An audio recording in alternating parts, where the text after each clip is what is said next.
cordial saludo, integrantes de la Escuela de Pensamiento Crítico Maestros de la Sospecha, en su seminario Páginas de Estanislao Zuleta. Esta semana, con el inicio del capítulo 9 del libro Arte y Filosofía, concluimos el trabajo del año 2021. Sobre este apartado y sobre lo que ustedes señalaron, quisiera hacer algunas reflexiones. La primera es que estábamos bien encaminados cuando nos preguntábamos sobre la posibilidad de la integración de los planteamientos del romanticismo y del racionalismo. Sabemos por supuesto que el romanticismo fue una reacción ante el racionalismo y en ese sentido nos encontramos ante pensamientos contradictorios. Sin embargo, en este apartado nos resulta claro que el psicoanálisis hace una suerte de síntesis entre los dos. Por un lado, el psicoanálisis toma algunos temas propios del romanticismo. Le da importancia y valora como algo esencial nuevamente el mundo de los sueños, el ámbito de los mitos, el chiste, los actos fallidos, entre otros. Y por otra parte, del racionalismo toma la idea de que este tipo de fenómenos no se hallan del lado de lo inefable y no se ven desvirtuados o disminuidos al aplicar a ellos el análisis crítico, la reflexión y el razonamiento. Al contrario, el psicoanálisis, como lo señala Estanislao Zuleta, es un determinismo que busca entender cuáles son las fuerzas, los elementos que interactúan a la hora de configurar los fenómenos que ya hemos señalado. La infancia, los sueños, los actos fallidos, el chiste, el inconsciente, etc. El ámbito de los afectos, etc. Por supuesto, el psicoanálisis, para elaborar esta síntesis entre el romanticismo y el racionalismo, tiene que hacer una impugnación de algunos de los elementos de cada una de estas corrientes de pensamiento. Del romanticismo, por ejemplo, el psicoanálisis no traerá esta idea de que existió un pasado que fue armónico, un pasado idealizado con respecto al cual el presente moderno vendría a ser una suerte de degradación. Al mismo tiempo, el psicoanálisis no idealiza la infancia como el terreno de la armonía, de las mejores posibilidades, de la inocencia, de la falta de cualquier tipo de mácula que luego emergería en la vida. Por otra parte, el psicoanálisis del racionalismo no tomará esta idea de que existen unos fenómenos de poca monta que no vale la pena analizar y que no entrarían en las fronteras de los propósitos de crítica y de análisis de la razón. Así pues, el psicoanálisis, lo reiteramos, considera que fenómenos como el sueño, como los actos fallidos, como el chiste, como el inconsciente, etc., son dignos de análisis. Y no solo son dignos, sino que resultan siendo aspectos, temáticas con respecto a lo humano que permiten acceder a aspectos fundamentales de este.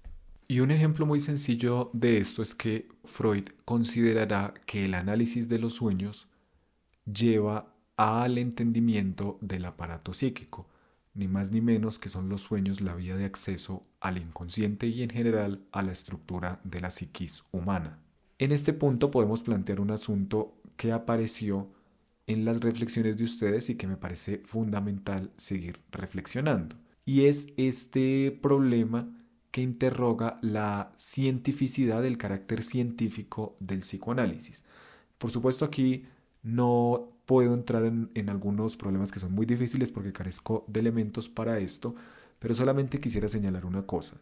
Y es que es indudable que el psicoanálisis es un saber del orden de lo racional, porque intenta hallar explicaciones para los fenómenos, intenta argumentar sobre su carácter problemático y sobre las posibilidades de su comprensión.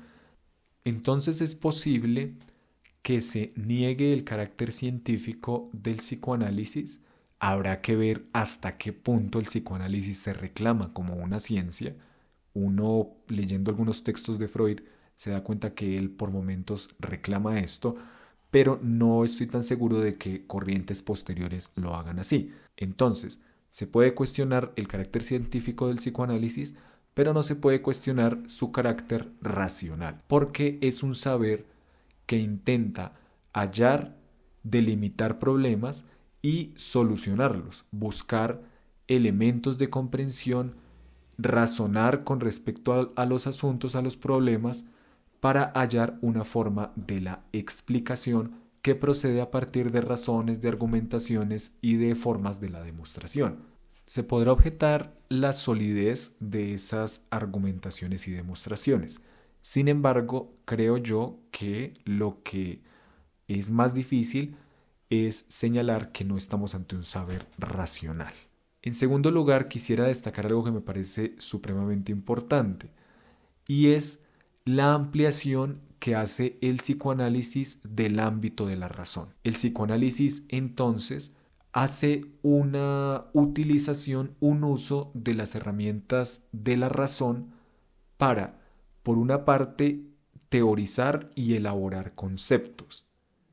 Y en esa medida el psicoanálisis es un saber que intenta buscar explicaciones del orden de lo universal, intenta dar razones generalizables y en ese sentido elabora teoría. Pero el psicoanálisis tiene otra particularidad y es que se enfoca en el entendimiento de las historias subjetivas, de la historia particular de cada sujeto.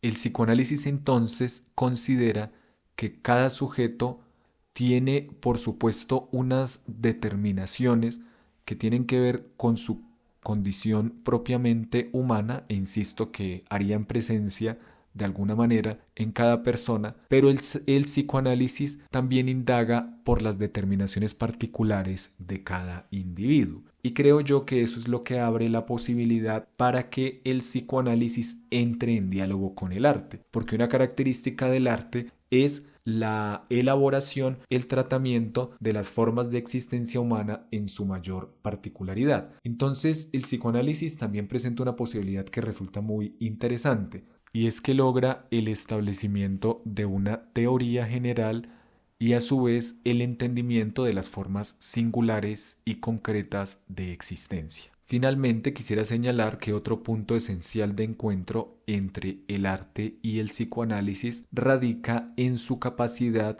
de percatarse de lo problemático, de lo conflictivo que tiene la vida de los seres humanos.